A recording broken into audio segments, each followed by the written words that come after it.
भगवान से बोली 3 लोग 14 वन घूम के आई हूं, न तुम्हारी इतना सुंदर कोई पुरुष मिला, न मेरी इतनी सुंदर कोई स्त्री मिली, हम तुम मिले नहीं है। ब्रह्मा जी ने हमको तुमको यहाँ मिलवाया है, क्यों? वो चाहते हम दोनों शादी कर लें। 100% तो मेरे लायक तुम भी नहीं हो, but I will adjust with you, don't worry. बोली काम चला लूंगी। मन माना कछुत महीना। अब तक जहां जहां गई मेरा मन माना नहीं, लेकिन तुमको देखकर मेरा मन थोड़ा सा मान गया। भगवान सोचे हमको देख के थोड़ा सा माना है, हमसे सुंदर मिलेगा छोड़ के भाग जाएगी। राम जी तुरंत प्रैक्टिकल किए, बोले हमको क्या देखी हो, अहि कुंवार मोर रघुभ्राता। वहां में मेरा छोटा भाई कुंवारा है, उसके पास जाओ। दौड़ कर गई उधर। राम जी बोले ठीक बोल रही थी, छोड़ के चली गई। लक्ष्मण जी देखते पहचान गए तो रावण की बहन है। जाकर ये वाला पेन ड्राइव वहां फिर बजाई। 3 लोग 14 वन घूमी, कोई नहीं मिला, हम तुम मिले, ब्रह्मा जी मिलाए। लक्ष्मण जी बोले कहना क्या चाहती हो?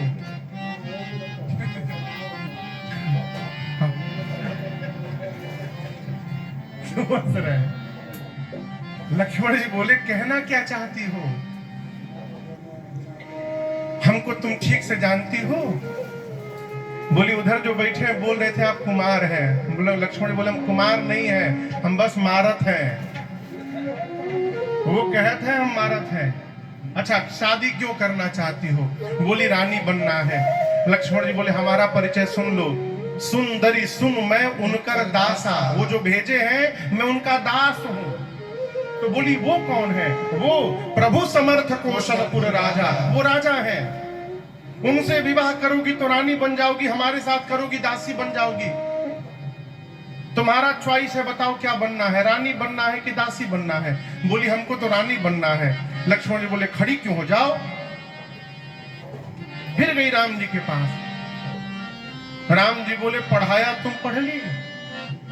अरे मेरा दास नहीं है, मेरा छोटा भाई है, जाओ जाओ उसी के पास जाओ। आई। लक्ष्मण भैया कहा दोबारा बर्दाश्त करते। बोले सुन, तेरा वर्ण वही करेगा जो लज्जा को तिनके के समान त्याग करके बैठा है। ऐ इतना अपमान कहां बर्दाश्त हो उसको। विकराल रूप धारण करके दौड़ी है। जैसे भगवान ने देखा विकराल रूप, भाई प्रभु ने लक्ष्मण भैया से इशारा किया, भाई जी भैया काट दो। क्या काट दो? केवल नाक नहीं, लक्ष्मण अति लाघव सो नाक कान बिनु के ताके कर रावण कहा मनो चुनौती दी। लक्ष्मण जी उसका दोनों कान नाक कान काट के हाथ पे सजा दिए, उसके हथेली पे। कहे मिला लो बराबर है ना, 2 के हाथ पे सजा दिए उसके हथेली पे। कहे मिला लो बराबर है ना, ले जाओ। लक्ष्मण भैया ने कहा ले जाओ, रावण को देना, कहना लक्ष्मण ने चुनौती भेजी उसको। भगवान ने नाक कान क्यों कटवा दिया? कान इसलिए कटवाया, भगवान बोले सुनती नहीं है, केवल बोलती है। जब सुनती नहीं तो कान लेके कर क्या रही है? और नाक इसलिए कटवाया कि कह रही थी मेरे इतना सुंदर कोई नहीं है। और बुरा ना मानिएगा, सुंदरता का सारा केंद्र नाक है। नाक यदि डिस्टर्ब हुआ, चेहरा कितना गोर हो जाए, नाक यदि डिस्टर्ब हुआ तो फिर भगवान मालिक है। कहते हैं नाक नक्शा सब ठीक ठाक है ना, चेहरा का नक्शा नहीं पूछते, किसका नक्शा पूछते हैं? नाक का। भगवान ने कहा काटो इसका नाक, बनाओ कुरूप। नाक कान कटा गई खरदूषण के पास। खरदूषण विशाल सेना लेकर आए। अब फिर वही बात पर मैं पहुंच रहा हूं जहां से प्रारंभ किया प्रसंग। राम जी सावधान हो गए जयंत के प्रकरण के बाद। यहां पढ़िएगा, खरदूषण आए तो प्रभु ने लक्ष्मण जी से कहा सीता जी को लेकर भीतर चले जाओ। तो क्या राम जी को डर है कि ये खरदूषण मेरी मां को लक्ष्मण जी को मार देंगे? नहीं। जयंत के प्रकरण के बाद भगवान सावधान हो गए। राम जी सोचे यदि सीता जी मेरे साथ रहेंगी तो जैसे जयंत को नहीं मारने दी, बोलेंगी प्रभु खरदूषण भी मेरी संतान है, मारिए मत, इनको छोड़ दीजिए। तो ये किसी को नहीं मारने देगी। इसलिए भगवान ने सीता जी को भीतर करवाया और ऐसी माया रची रघुनाथ जी ने, आपस में ही लड़के मर गए दोनों।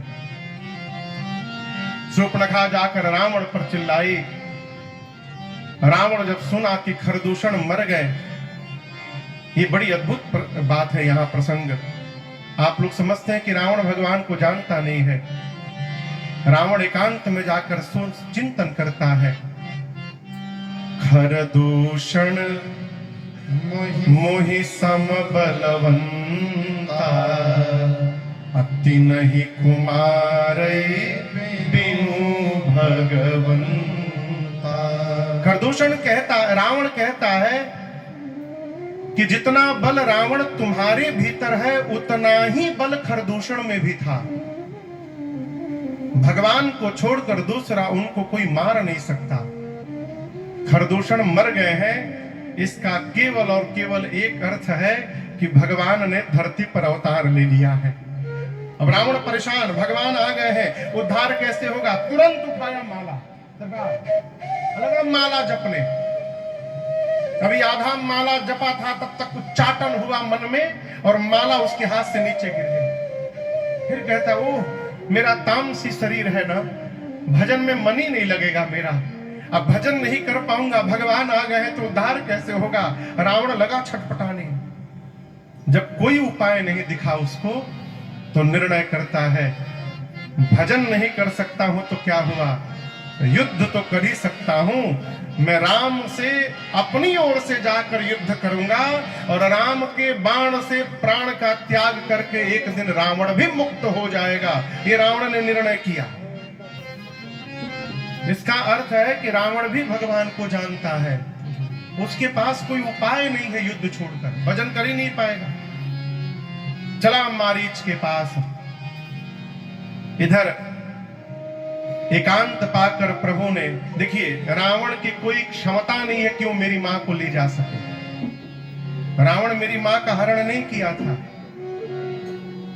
कई लोग कहते हैं रावण मां को उठा के लेके चला गया। अरे आप कल्पना करिए, ये धनुष है, कल्पना करिए शंकर जी का धनुष है।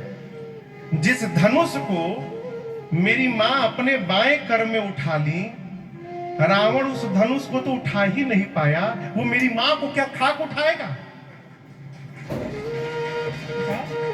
जिस धनुष को मेरी मां ने उठाया, जब रावण उस धनुष को नहीं उठा पाया, एक बार क्रोध की दृष्टि से देख लेंगे तो रावण जल के भस्म हो जाएगा।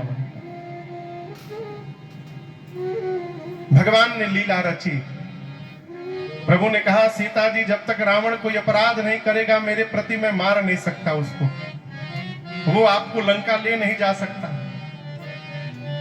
मार दूंगा उसको तो यही मारूंगा, लेकिन उसके पीछे वाले सब बैलेंस में बचे रह जाएंगे लंका में। हमको सबको समाप्त करना है। तो मैं चाहता हूं आपको उठाकर लंका ले जाए, फिर मुझे लंका जाने का अवसर मिल जाए, उसे मारने का अवसर मिल जाए, लेकिन आपको लेके जा नहीं सकता है। तो भगवान ने कहा कि तुम पावक महु करहु निवास, जाओ लगे करहु निशाचर नासा। जब तक मैं धरती से निशाचरों का अंत नहीं कर देता, सीता जी आप अग्नि में जाकर बैठ जाइए। अग्नि में क्यों बिठाया? अग्नि नारायण भगवान के कारण पिता है। सीता मैया अग्नि में जाकर बैठ गई और अपना प्रतिबिंब फोटो राम जी के पास रख दी। इस बात को राम जी और सीता जी को छोड़कर कोई नहीं जानता। राम जी और सीता जी को छोड़कर कोई नहीं जानता है कि अब ये नकली सीता जी हैं। यहाँ तक कि लक्ष्मण भैया भी नहीं जानते। लक्ष्मण हूं यह मरम न जाना, जो कछु चरित रचा भगवान। रावण मारीच के पास गया। मारीच का प्रसंग मैंने आपको परसों सुनाया था। मारीच स्वर्ण मृग बनकर आया। सीता मैया ने चर्म मांगा। भगवान बहुत दूर जाकर बाण चलाए। बाण लगते मारीच ने जोर से हाँ लक्ष्मण कहा और पाछे सुमिरे सी मन महु रामा। मन में राम कह के मारीच ने प्राण का त्याग किया। भगवान ने उसको अपने धाम विदा किया है। लक्ष्मण शब्द सुनकर सीता जी ने लक्ष्मण जी को राम जी के पास बरबस भेजा है। लक्ष्मण भैया जैसे गए, रावण आता है सन्यासी का रूप बनाकर मेरी मां को लेके जाता है। कई लोग कहते हैं कि रावण सीता मैया से विवाह करना चाहता है। ये गलत बात है। रावण जानता है कि सीता जी जगदम्बा है।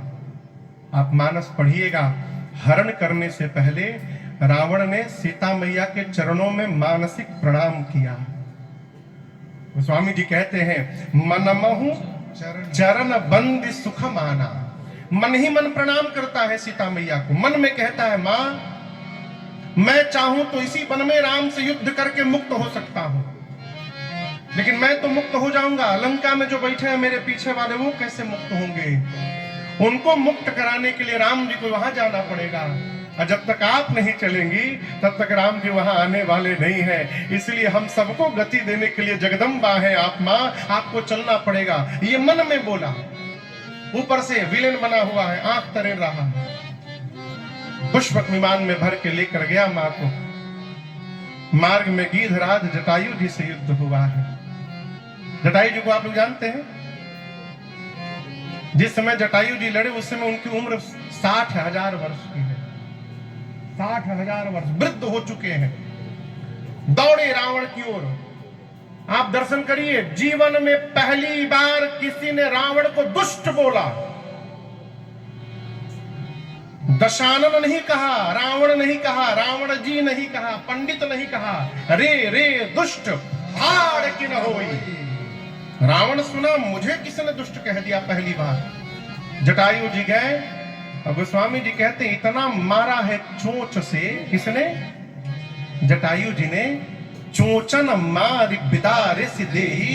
24 मिनट के लिए, एक दंड के लिए रावण मूर्छित हो गया। उसके बाल को पंजों से पकड़कर जटायु जी ने पुष्पक विमान से उतारकर नीचे पटक दिया। और जैसे होश आया रावण को, निकाला चंद्रहास खड्ग और जटायु जी के दोनों पंखों को काट दिया। यहां दर्शन करिए, गोस्वामी जी कहते हैं, काटत पंख पराग खग धरनी। जटायु जी गोल गोल घूमते घूमते आकाश से नीचे धरती पर गिरे। रो नहीं रहे थे, क्या बोल रहे थे? जय हो प्रभु, अद्भुत किया नाथ आपने, सुमिरी नाथ के अद्भुत करनी। भगवान का भक्त वही है माईबा, जो हर परिस्थिति को भगवान की कृपा समझता रहे, वो भगवान का भक्त है। जटायु जी कहते, प्रभु अद्भुत किया आपने, अद्भुत किया। किसी ने कहा, क्या किया? दोनों पंख कट गए और आप कह रहे अद्भुत किया। जटायु जी ने कहा, भगवान ने मेरे पर कृपा कर दी है पंखों को कटवा कर। पंख यदि शरीर में लगे रहते तो राम जी के पास जाकर ये सूचना देने की जिम्मेदारी मेरी रहती। पंख लगे रहते तो मेरी जिम्मेदारी होती राम जी को जाकर बताने के लिए। भगवान ने मुझे समस्त जिम्मेदारियों से मुक्त कर दिया है। अब मुझे राम जी के पास नहीं जाना है, राम जी को मेरे पास आना होगा। प्रभु ने मुझे निश्चिंत कर दिया है। इस स्वभाव लाइए कि राजी है हम उसी में जिसमें तेरी रजा है। राजी है हम उसी। भगवान लक्ष्मण भैया जब राम जी के पास आए तो राम जी नाटक करने लगे। गोस्वामी जी कहते हैं, बाहिज चिंता। बाहिज माने बाहरी चिंता, भीतर तो राम जी जान रहे कि काम हो गया। उधर प्रभु नाटक करने लगे। मां से विहीन आश्रम को देखकर प्रभु बहुत रोए। जटायु जी के पास गए। जटायु जी ने पूरा वृत्तांत सुनाया और कहा, प्रभु मुझे विदा करिए। राम जी बोले, तात आप मेरे पिताजी के मित्र हैं, आपके पास पुत्र नहीं है, मेरे पास अब मेरे पिताजी नहीं है। यदि कुछ दिन आप और जीवित रह जाते तो मैं आपको ही ले चल के अयोध्या के सिंहासन पर विराजमान कर देता। आप राज सत्ता संभालते, मुझे पिता का सुख मिल जाता, आपको पुत्र का सुख मिल जाता। जटायु जी कहे, राम आपके पिता मेरे मित्र थे दशरथ, और मैंने सुना है कि मेरा मित्र अपने पुत्र के वियोग में मर गया। यदि दशरथ राम के लिए मर सकता है तो क्या जटायु अपनी बहू सीता के वियोग में नहीं मर सकता? क्या मैं अपने बहू के लिए मरूंगा? रघुनाथ जी के नेत्र सजल हो गए। भगवान ने जटायु जी को अपने धाम विदा किया। अविरल भक्ति मांग करके जटायु जी ने प्राण का त्याग किया। देह के क्रिया जथोचित निज कर कीन्ही राम। जो सौभाग्य रघुनाथ जी ने दशरथ जी को नहीं दिया, वो सौभाग्य भगवान ने जटायु जी को प्रदान किया। उनकी अंतिम क्रिया राम जी अपने हाथ से संपन्न किए हैं। आगे बढ़े, मार्ग में कबंध नामक दैत्य का उद्धार किया है प्रभु ने, और अब आगे शबरी मैया के पास आए हैं। शबरी मैया भीलनी थी, विवाह होने वाला था। विवाह कल विवाह है। आज रात को खिड़की से देखा, दरवाजे पर बहुत सारे पशु ला के बांधे गए हैं। अपनी सखी से पूछा कि इतने पशु क्यों हैं? उसने कहा कि कल जो बाराती आएंगे उनको भोजन बनेगा इनको मार के। शबरी मैया सोची, जिस विवाह में इतने पशुओं की बलि हो जाएगी, उस विवाह से मेरा मंगल होगा क्या? मध्य रात्रि में घर छोड़ के निकल पड़ी, लेकिन गई बाद में। सबसे पहले जाकर पशुओं का बंधन खोला, उनको मुक्त किया।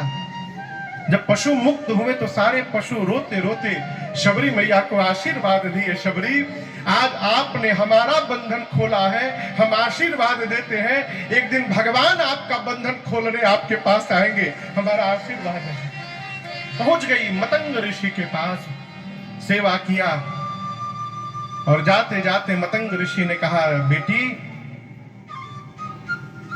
मेरे भाग्य में तो राम का दर्शन नहीं लिखा है, परंतु तुम्हारा मैं भाग्य देख रहा हूं। दर्शन के लिए तुमको जाना नहीं पड़ेगा, तुमको दर्शन देने के लिए राघव एक दिन चलकर तुम्हारे सामने आए।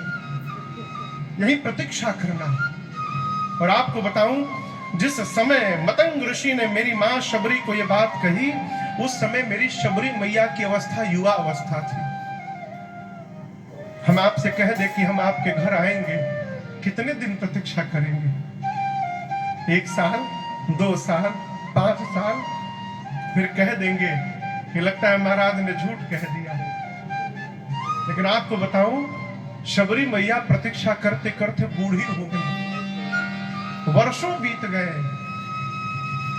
प्रतीक्षा नहीं बंद किया उसने। किसने कहा तुम तो बूढ़ी हो गई, राम नहीं आए? शबरी मैया ने कहा मैं बूढ़ी हो गई हूं, लेकिन मेरी प्रतीक्षा बूढ़ी नहीं भई है, मेरे राम जरूर आएंगे मेरे पास, मेरे गुरु जी ने कहा। और उस मेरी माँ का एक सूत्र कार्य